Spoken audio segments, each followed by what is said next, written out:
Braziliya, ürəyində möhtəşəm Amazoniyanın yerləşdiyi ölkə, iqlim dialoqu, yəni iqlimin qorunması məsələləri üzrə dialoq üçün ən mühüm beynəlxalq platformalardan birinə çevrilmişdir.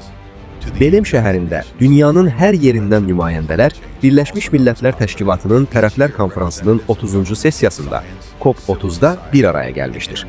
Hər il hökumətlərin, elmin, vətəndaş cəmiyyətinin və beynəlxalq təşkilatların nümayəndələri iqlim böhranının ən təxirə salınmaz məsələlərini müzakirə etmək üçün toplaşırlar.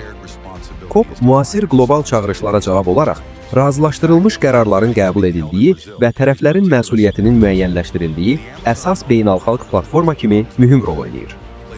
COP30-un Braziliyada keçirilməsi xüsusi əhəmiyyət daşıyır.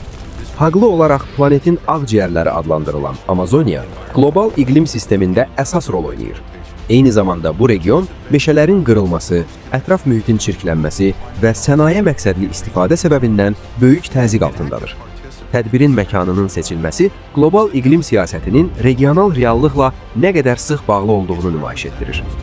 Bu, beynəlxalq dialoqun fəal iştirakçılarından biri Beynəlxalq İctimai Hərəkat Allatra'nın nümayəndə heyəti olmuşdur.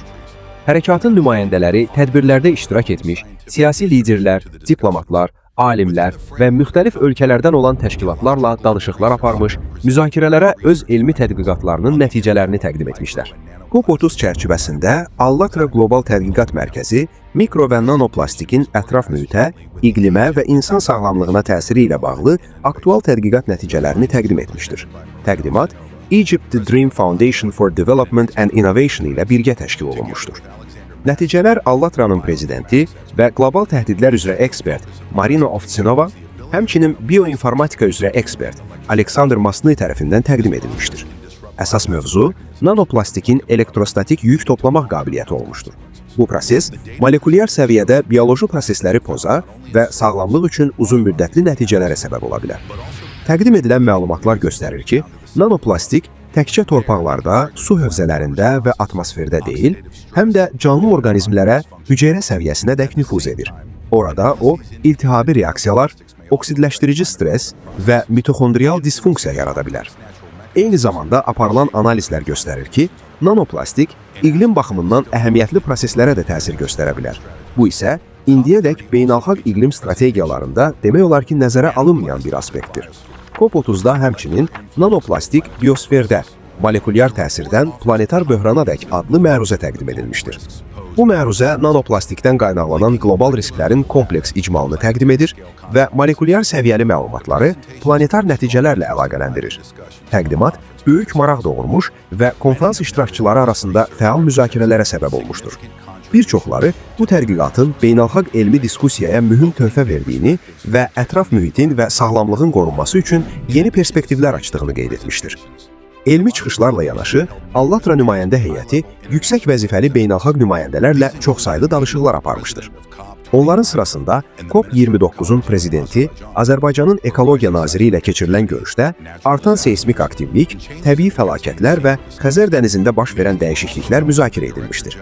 Həmçinin COP30-un baş direktoru, Qambiya hökumətinin nümayəndələri, Qətərdən olan nümayəndə heyətləri və Nigeriyanın Fövqəladə Hallar üzrə Milli Agentliyi ilə görüşlər keçirilmişdir. Bu görüşlər ətraf mühit məsələləri, iqlim təhlükəsizliyi və ictimai sabitliyi arasında sıx əlaqəni bir daha göstərmişdir. Beynəlxalq İctimai Hərəkat Allatra'nın prezidenti Marina Ovtsinova, Braziliyanın Band News TV və Kanal Rural televiziya kanallarına müsahibələr vermişdir. Müsahibələrdə qlobal ekoloji tendensiyalar, plastik çirklənməsi səbəbindən biosferə artan yük və beynəlxalq əməkdaşlığın zəruriliyi müzakirə olunmuşdur. Bundan əlavə, Allatra nümayəndələri tanınmış Braziliyalı jurnalist Fernando Gabeira ilə görüş keçirmiş, bu görüşdə nanoplastikin uzun müddətli nəticələri və dünya ictimaiyyətinin məsuliyyəti müzakirə edilmişdir. COP30-un rəsmi fəaliyyətinin həyata keçirildiyi sözdə mavi zona ilə yanaşı, Allatra nümayəndə heyəti yaşıl zonada da təmsil olunmuşdur. Burada hərəkat nümayəndələri beynəlxalq təşkilatlar, ekoloji fondlar və xüsusilə Amazoniyanın yerli icmaları ilə ünsiyyət qurmuşlar. Bu görüşlər göstərmişdir ki, iqlim böhranına davamlı həllər təkcə elmi əsaslı deyil, həm də sosial və mədəni baxımdan həssas olmalıdır. Proqramın digər bir hissəsi Voice of the Ocean təşkilatının Netflix ilə birgə təşkil etdiyi tədbirdə iştirak olmuşdur.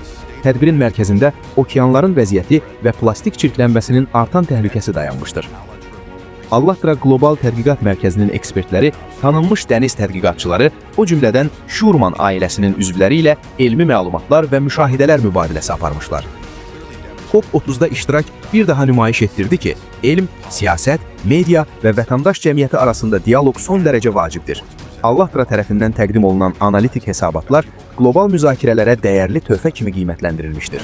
Ekoloji böhranların, iqlim dəyişikliyinin və sağlamlıq risklərinin getdikcə daha çox qarşılıqlı əlaqəli olduğu bir dövrdə aydın olur ki, qlobal problemlər yalnız birgə səylərlə həll edilə bilər.